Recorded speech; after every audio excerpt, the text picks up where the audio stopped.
और आज बाबा के महावाक्यों का सार। मीठे बच्चे, तुम इन आंखों से जो कुछ देखते हो ये सब पुरानी दुनिया की सामग्री है। ये समाप्त होने है, इसलिए इस दुविधाम को बुद्धि से भूल जाओ। आज बाबा पूछते हैं, मनुष्यों ने बाप पर कौन सा दोष लगाया है? लेकिन वे दोष किसी का भी नहीं। मनुष्य ने बाप पर कौन सा दोष लगाया है, लेकिन वे दोष किसी का भी नहीं। तो पहले दोष बताओ कौन सा है?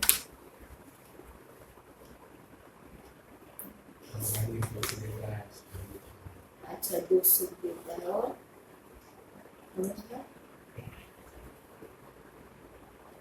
वही सब कराता है। उनसे अगर पुण्य का काम है तो भी वही कराता है, पाप भी वही कराता है। और निपुण में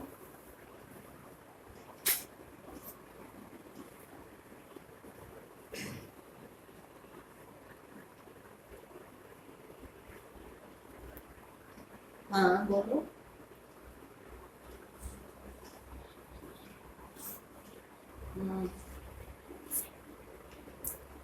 अच्छा, भगवान नहीं करता। अच्छा, और बाबा बता रहे हैं इतना बड़ा जो विनाश होता है मनुष्य समझते हैं भगवान भी कराता है। दुख भी वह देता है, सुख भी वह देता है। ये बहुत बड़ा दोष लगा दिया है। बाबा कहते, बच्चे मैं सदा सुख देता हूँ, मैं किसी को भी दुख नहीं दे सकता। अगर मैं विनाश कराऊं तो सारा पाप, बाबा कहते बच्चे मेरे पे आ जाए।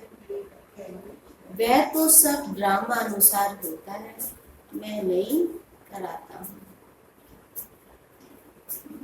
तो ये किसका है? ड्रामा अनुसार जब परिवर्तन होना होता है तो होता है। ऐसे नहीं कि भगवान आए और आकर विनाश कराए। वो क्या करेगा? वो आकर नई दुनिया की स्थापना करे। गीत है, आप लोगों ने सुना ही था सबने, रात के राही थक मत जाना, सुबह की मंजिल दूर है। ओम शांति। बच्चों को सिखलाने के लिए कई गीत बड़े अच्छे हैं। गीत का अर्थ करने से वाणी खुल जाए। बच्चों की बुद्धि में तो है कि हम सभी दिन की यात्रा पर हैं, रात की यात्रा पूरी होती है। भक्ति मार्ग, बाबा कहते हैं, रात की यात्रा है। अंधियारे में धक्का खाते रहते हैं। आधा कल्प रात की यात्रा करते उतरते आए, अभी आए हो दिन की यात्रा पर। ये यात्रा एक बार ही करते हैं। और ये यात्रा होती कब है? संगम में। संगम का समय बाबा कहते हैं जैसे सुबह ब्रह्म मुहूर्त का समय होता है, वो वाला टाइम चल रहा है। ना बहुत सवेरा है और ना बहुत रात है। जानते हो, याद की यात्रा से हम तमो प्रधान से सतो प्रधान बने, फिर सतो प्रधान सत्युग के मालिक बन जाते हैं।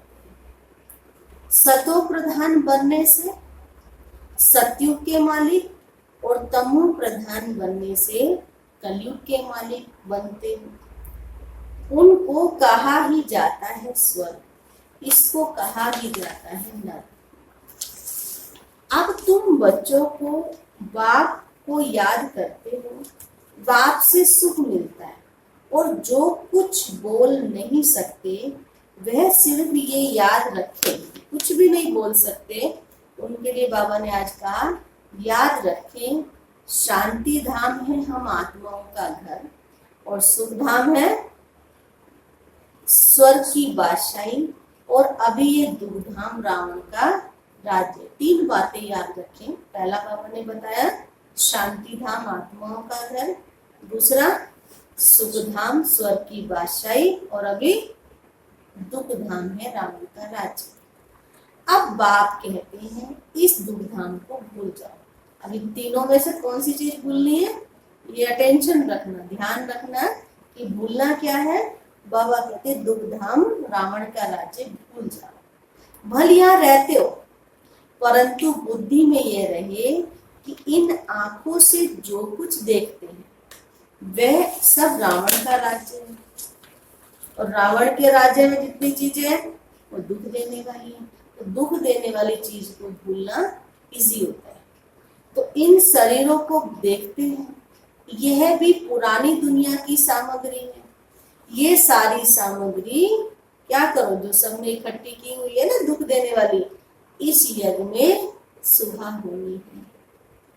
वे पतित लोग ब्राह्मण लोग यज्ञ रचते हैं, तो उनमें जो तिल आदि सामग्री सोहा करते हैं। यहाँ तो विनाश होना है। ऊंचे ते ऊंच बाप है, पीछे ब्रह्मा विष्णु शंकर है। शंकर का इतना कोई पार्ट नहीं है, विनाश तो होना ही है। बाप तो विनाश उससे कराते हैं जिस पर कोई पाप ना लगा। अगर कहीं भगवान विनाश कराता है तो उस पर दोष आ जाए, इसलिए ये सब कौन करता है? कौन करता है ये सब काम? ड्रामा में नून है। ये बेहद का ड्रामा है जिसको कोई जानता नहीं। रचना और रचना को कोई जानता नहीं, और ना जानने के कारण बाबा कहते कैसे बन गए? निधन के बन पड़े। कोई धनी नहीं कहते ना, इसका तो कोई धनी धोरी है ही नहीं। कोई घर में बाप नहीं होता है और आपस में लड़ते हैं, तो क्या कहते हैं? तुम्हारा कोई धनी धोरी नहीं है क्या? अभी तो करोड़ों मनुष्य हैं, इनका कोई धनी धोरी नहीं है। नेशन का लड़ते रहते। एक ही घर में बाप बच्चे बाप के साथ, पुरुष स्त्री के साथ लड़ते रहते हैं। दुख धाम में अशांति है। ऐसे नहीं कहेंगे भगवान बाप कोई दुख रचता है। मनुष्य समझते दुख सुख बाप ही देते हैं, परंतु कभी बाप कभी दुख दे ना सकते।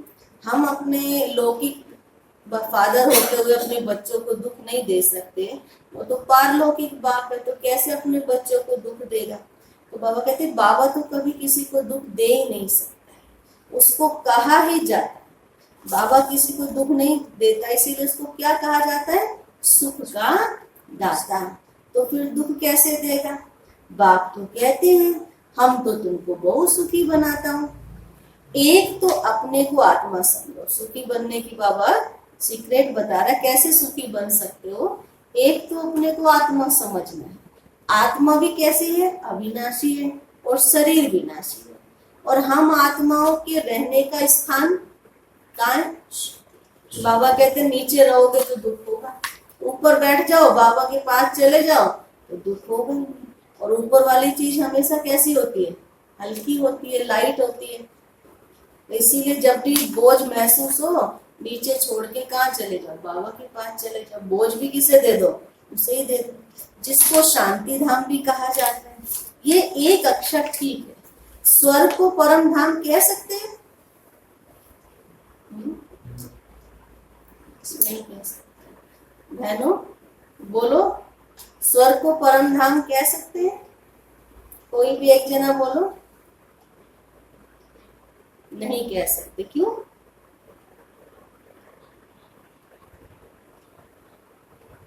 अच्छा, और कोई बोले? एक दो जना और बोले। परम में कोई रोल नहीं होता। अच्छा, पार्ट प्ले नहीं करता। हाँ, और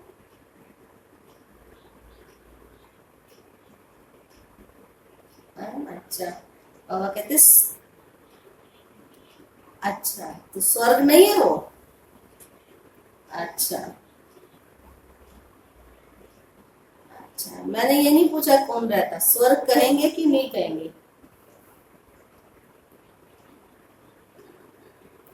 अच्छा अच्छा, तो बाबा कहते स्वर्ग को परम धाम नहीं कहेंगे। परम माना परे ते परे, तो स्वर्ग तो यहाँ ही होता है, मूल वतन परे ते परे है, जहाँ हम आत्माएं रहती है। सुख दुख का पार तुम यहाँ बजाते हो। यह जो कहते हैं ना फलाना स्वर्ग पधारा, ये बिल्कुल रोंग है। स्वर्ग तो बाबा कहते यहाँ है ही नहीं, अभी तो कलयुग है। इस समय बाबा कहते तुम संगम योगी हो, बाकी सब कलयुगी है। एक ही घर में बाप कलयुगी है और बच्चा क्या होगा, संगम योगी है। स्त्री संगम योगी है और पुरुष कलयुगी है। क्यों बाबा ऐसे कह रहे हैं? एक ज्ञान में चल रहा है, दूसरा ज्ञान में नहीं चल रहा है। एक संगम पे खड़ा है, जो ज्ञान में नहीं चल रहा वो कलयुग में है।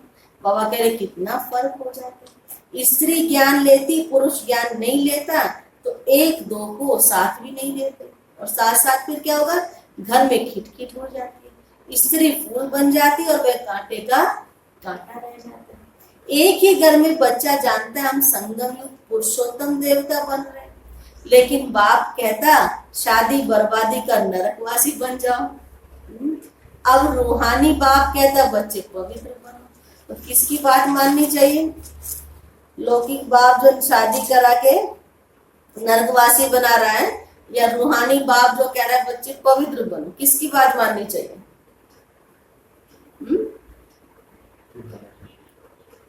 अच्छा, रूहानी बाप की मानना चाहिए। अभी की पवित्रता 21 जन्म चलेगी, प्रॉफिट भी बता रहा है साथ साथ। पवित्र रहोगे तो 21 जन्म चलेगा। ये रावण राज्य खलास हो जाता है। जिससे दुश्मनी होती है उसका एफजी जलाते हैं। जैसे रावण को जलाते हैं, तो रावण तो दुश्मन से कितनी घृणा होनी चाहिए। अब उसे जला रहे हो, जलाना माना जिससे बहुत ज्यादा आपको नफरत हो, उसकी चीजें भी जला देंगे। रावण से हमें कितनी नफरत है, परंतु उसी की चीजें फिर अपना भी लेते हैं। तो दुश्मन की चीजें अपना ही थोड़ी जाती है। परंतु ये किसको मालूम ही नहीं ना पूरा कि दुश्मन है कौन, रावण कौन है। बहुत खर्चा करते हैं, मनुष्य को जलाने के लिए कितना खर्चा करते हैं। मनुष्य को जलाने के लिए इतना खर्चा नहीं करते। स्वर्ग में तो बाबा कह रहे ऐसी बातें होती नहीं। वहां तो बिजली में रखा और खत्म हो गया है। वहां ये ख्याल ही नहीं रहता कि उनकी मिट्टी काम में आएगी। वहां की तो रस्म रिवाज ऐसी है जो कोई तकलीफ अथवा थकावट की बात ही नहीं रहती। इतना सुख रहता। अभी तो देखो सब कह रहे हैं ना कितना काम करना पड़ता है, थक जाते। बाबा कह रहे सतयुग में तो थकावट, काम करके भी थकावट नहीं होती। तो बाबा कहते मामे कम याद करने का पुरुषार्थ करो। ये याद करने की ही युद्ध है। बाप बच्चों को समझाते रहते, मीठे बच्चे अपने ऊपर अटेंशन का पहरा रख दो। पहरेदार बिठा के रखोगे तो कौन नहीं आएगा, माया आ नहीं सकती। माया कहाँ नाक कान काट ना जाए, क्योंकि दुश्मन है। तो तुम बाप को याद करते हो और माया तूफान में उड़ा देती है। इसीलिए बाबा कहते हैं बच्चे क्या करो, क्या करो, हर एक को सारा दिन का चार्ट लिखना चाहिए कि बाप को कितना याद किया, कहाँ मन भागा, डायरी में नोट करो। मन कहाँ यदि कहीं भागता है तो बताओ कितना समय बाप को याद किया। क्या क्या चेक करना है चार्ट के अंदर, बाप को कितना याद किया, कहाँ मन भागा, डायरी में नोट करो कितना समय बाप को याद किया। अपनी जांच करनी चाहिए। तो माया भी देखेगी यह तो बड़ा अच्छा बहादुर है, अपने पर अच्छा टेंशन रखता है, पूरा पहरा रखना है ना। अब अभी तुम बच्चों को बाप परिचय देते हैं, कहते हैं भल घर बार संभालो, सिर्फ बाप को याद करो। ये कोई उन सन्यासियों माफिक सत्संग नहीं है। वह भीख पर चलते हैं, फिर भी कर्म तो करना ही है। तुम उनको भी कह सकते हो तुम हठ योगी हो। राजयोग सिखलाने वाला एक भगवान है। अभी तुम बच्चे संगम पर हो, इस संगम को ही याद करना पड़ेगा। अभी संगम युग पर सर्वोत्तम देवता बनते हैं। हम उत्तम पुरुष अर्थात पूज्य देवता थे, अब कनिष्ठ बन पड़े हैं, कोई काम के ही नहीं रहे हैं। अब हम क्या बनते हैं? मनुष्य जिस समय बैरिस्ट्री आदि पढ़ते हैं उस समय मर्तबा नहीं मिलता। इम्तिहान पास किया है, मर्तबे की टोपी मिलती है, तो पहले क्या करना पड़े? टोपी से पहले तो मेहनत करनी पड़े, या पहले टोपी बाद में मेहनत? क्या करना पड़े? पहले तो मेहनत ही करनी पड़े, जाकर गवर्नमेंट की सर्विस में लगे। अभी तुम जानते हो हमको तो ऊंचे ते ऊंच भगवान पड़ा है, तो जरूर ऊंचे ते ऊंच पद भी देगा, एम ऑब्जेक्ट है ना। अब बाबा कहते मामे कम याद करो, मैं जो हूँ जैसा हूँ सो समझ दी है। आत्माओं का बाप बिंदी हूँ, मेरे में सारा ज्ञान है। तुमको पहले ये थोड़ी ज्ञान थोड़ी था कि आत्मा बिंदी है, उनमें सारे 84 जन्मों का पाठ लूंगा हुआ है। क्राइस्ट पाठ बजाकर गए, फिर जरूर आएंगे तो सही ना। क्राइस्ट के अभी सब जाएंगे, क्राइस्ट की आत्मा भी बाबा कहते अभी तमो प्रधान हो गई है। जो भी ऊंचे ते ऊंच धर्म स्थापक है वे अब तमो प्रधान है। ये भी कहते हैं मैं बहुत जन्मों के अंत में तमो प्रधान बना, अब फिर सतो प्रधान बनता हूँ तत्व। जानते हो अभी हम देवता बनते हैं और फिर अभी हम ब्राह्मण बने हैं और फिर हम देवता बनेंगे।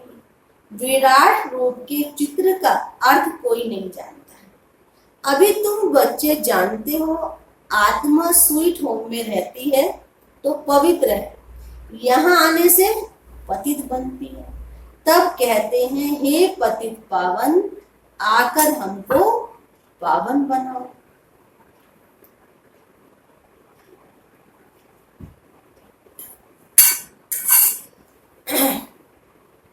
तो हम अपने घर मुक्ति धाम में जाएंगे। ये पॉइंट धारण करने के लिए मनुष्य नहीं जानते मुक्ति जीवन मुक्ति किसको कहा जाता है। मुक्ति को शांति धाम कहा जाता है और जीवन मुक्ति को सुख धाम कहा जाता है। ये दुख धाम का बंधन है, जीवन मुक्ति को सुख का संबंध कहेंगे। अब दुख का बंधन तो दूर हो जाएगा। हम पुरुषार्थ कर रहे हैं उच्च पद पाने के लिए, तो ये नशा होना चाहिए। हम अभी श्रीमत पर अपना राज्य भाग्य स्थापन कर रहे हैं। जगत अम्बा नंबर 1 में जाती है, हम भी उनको फॉलो करेंगे। जो बच्चे अभी माता पिता के दिल पर चढ़ते हैं वही भविष्य में तख्त नशीन बनेंगे। अगर यहाँ ही नहीं चढ़ेंगे तो हम सोचे नहीं वहां तो हम बन जाएंगे। बाबा कहते वो बन ही नहीं सकते। संगम पर तो दिल पे चढ़ना पड़े ना, भगवान के दिल पर वह चढ़ेंगे। बाबा ने बता भी दिया कौन चढ़ेंगे दिल पर। हाँ रोशन, कौन चढ़ेगा? हाँ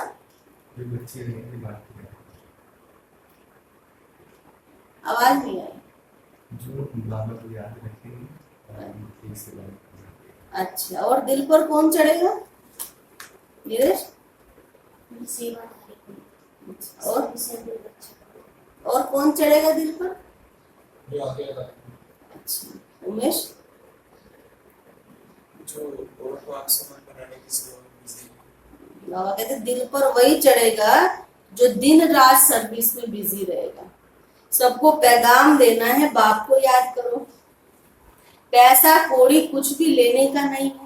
वे समझते हैं ये राखी बांधने आती, कुछ देना पड़ेगा।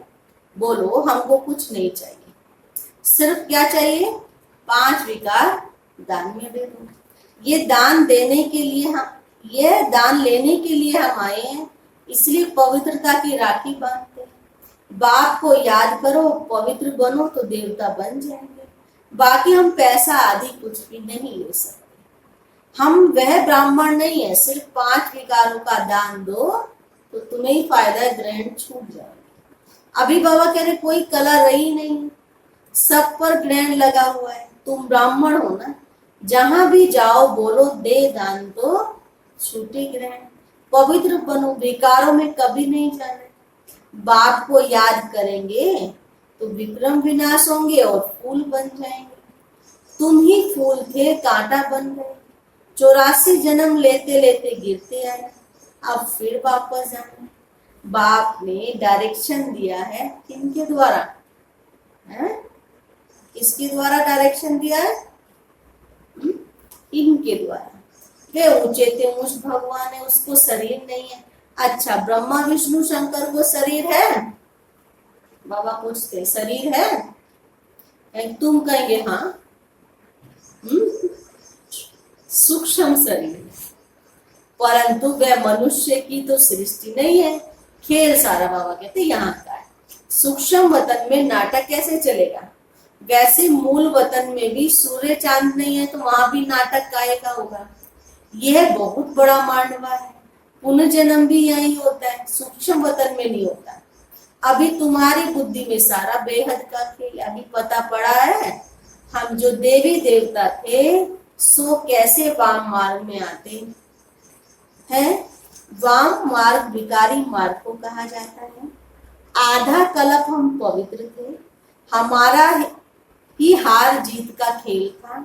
भारत अविनाशी खंड है, ये कभी विनाश नहीं होता। आदि सनातन देवी देवता धर्म था और कोई धर्म था ही नहीं। तुम्हारी इन बातों को मानेंगे वही। अब ये पक्का कर लो कि कौन हमारी बातों को मानेगा? जिन्होंने कल्प पहले माना होगा। 5000 वर्ष से पुरानी कोई भी चीज यहाँ है ही नहीं।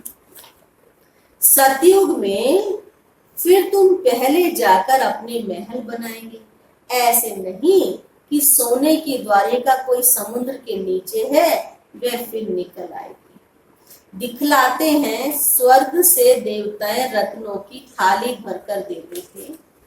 वास्तव में ज्ञान सागर बाप है, जो तुम बच्चों को ज्ञान रत्नों की थालियां भर भर कर देते हैं। रोज कितनी थालियां भरते हो? काउंट करना। दिखाते हैं ना, शंकर ने पार्वती को कथा सुनाई।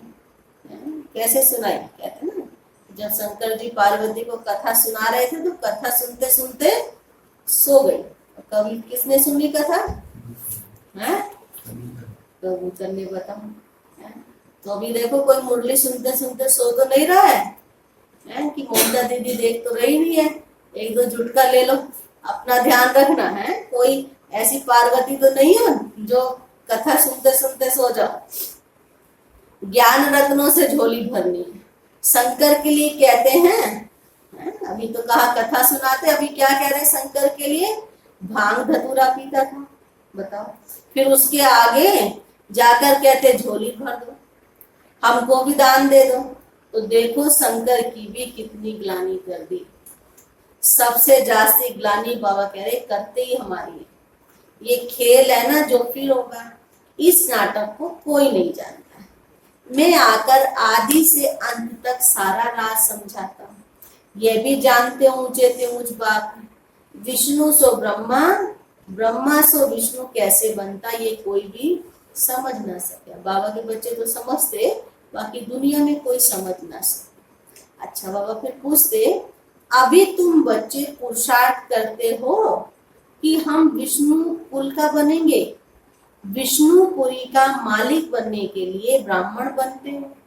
तुम्हारी दिल में है हम ब्राह्मण अपने लिए सूर्यवंशी चंद्रवंशी राजधानी स्थापन कर रहे हैं श्रीमत पर। इसमें लड़ाई आदि की तो बाबा कहते कोई बात है ही नहीं। देवताओं और असुरों की लड़ाई कभी नहीं होती। देवताएं सतयुग में हैं, वहां लड़ाई कैसे होगी? अभी तुम ब्राह्मण योग बल से विश्व का मालिक बनते हो, बाहुबल वाले विनाश को प्राप्त हो जाएंगे। तुम साइलेंस बल से साइंस पर भी विजय पाते हो। अब तुमको बच्चे आत्म अभिमानी बनना पड़ेगा। सारी चीजें कैसे होंगी? जब तक अपने को आत्मा नहीं समझा है, नहीं प्राप्त होंगी। हम आत्मा है, हमको जाना है अपने घर। आत्मा तीखी है। अभी एरोप्लेन ऐसा निकला है जो 1 घंटे में कहां से कहां चले जाते हैं। अब आत्मा तो बाबा कह रहे उससे भी तीखी है। चपटी में आत्मा कहां की कहां जाकर फटाफट पहुंच जाती, जन्म ले लेती है। कोई विलायत में भी जाकर जन्म लेता है। आत्मा सबसे तीखा रोडकिट है। इसमें मशीनरी आदि की बात नहीं है। शरीर छोड़ा और यह भागा। अब बच्चों की बुद्धि में है हमको तो घर जाना है। अब हमको कितना टाइम लगेगा परम धाम में जाने में? यहाँ से ऊपर जाने में कितना टाइम लगता है बाबा के पास? अच्छा 1 सेकेंड। और कितना टाइम लगता है? घंटे, 2 घंटे, पूरा दिन? अच्छा इतनी जल्दी पहुंच जाती हूँ। अच्छा और देखो बाबा कहते कितना टाइम लगता है। शरीर छोड़ा भागा, कितना टाइम लगे? सेकंड लगे। अच्छा तुम पावन बनकर ही जाएंगे, बाकी तो सब सजाए खाकर। टाइम तो लगेगा लास्ट में जब जाओगे। अभी तो नहीं लग रहा। जिसने जितना पुरुषार्थ किया, जिसने पुरुषार्थ बढ़िया किया, जो सजाओ से छूट गए वो तो भागेंगे फटाफट। और जिन्होंने कुछ गड़बड़ की होगी वो लाइन में लगे होंगे। तो वो कहते फिर उन्हें सजा खाकर जाना पड़ेगा। सजाए तो बहुत मिलती है। वहां तो गर्म महल में भी आराम से रहते हैं।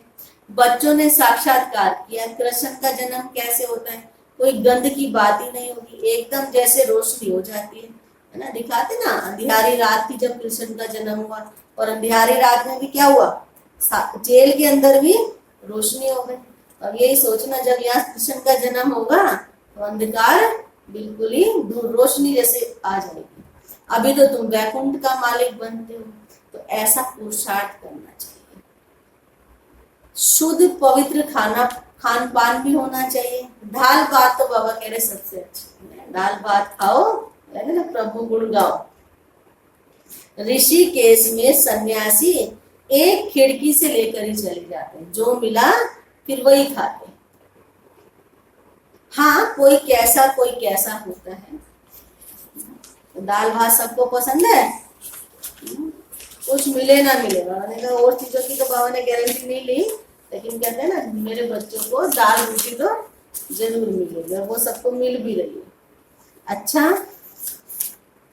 मीठे मीठे सिखिलदे बच्चों प्रति माता पिता बाप दादा का याद प्यार गुड मॉर्निंग। रूहानी बाप की रूहानी बच्चों को नमस्ते। रूहानी बच्चों की रूहानी बाप को नमस्ते। तो आज बाबा ने 2 पहरेदार भी दिया है। पहरेदार अपने पास रखना। सार में आज बाबा बता रहे हैं अपने ऊपर अटेंशन का पूरा पहरा देना है। माया से अपनी संभाल करनी है। याद का सच्चा चार्ट रखना है। सेकंड है माता पिता को फॉलो कर दिल तक नशीन बनना है। दिन रात सर्विस में तत्पर रहना है। सबको पैगाम देना है कि बाप को याद करो। 5 विकारों का दान दो तो ग्रहण छूटे। आज बाबा वरदान दे रहे हैं बाप की याद द्वारा असंतोष की परिस्थितियों में सदा सुख व संतोष की अनुभूति करने वाले महावीर भव। बाप की याद द्वारा असंतोष की परिस्थितियों में सदा सुख व संतोष की अनुभूति करने वाले महावीर भव। कैसे इसे अप्लाई करें जीवन में? सदा बाप की याद में रहने वाले हर परिस्थिति में सदा संतुष्ट रहते हैं, क्यों रहते हैं? क्योंकि नॉलेज की शक्ति के आधार पर पहाड़ माफिक परिस्थिति भी राई अनुभव होती है। राई अर्थात और कुछ भी नहीं, चाहे परिस्थिति असंतोष की हो, दुख की घटना की हो, लेकिन दुख की परिस्थिति में सुख की स्थिति रहे तब कहेंगे महावीर। कुछ भी हो जाए, नथिंग के साथ साथ बाप की स्मृति से सदा एक रस स्थिति रह सकती है, फिर दुख अशांति की लहर भी नहीं आएगी। आज बाबा स्लोगन है, अपना दैवी स्वरूप सदा स्मृति में रहे तो कोई भी व्यर्थ नजर जा नहीं सकता। अपना दैवी स्वरूप सदा स्मृति में रहे तो कोई भी व्यर्थ नजर जा नहीं सकती, व्यर्थ में हमारी आंखें जा नहीं सकती। इसीलिए सदा क्या रखो अपने सामने। और आजकल तो वैसे भी हम स्वर्ग की बातें रात को सुनते रहते हैं,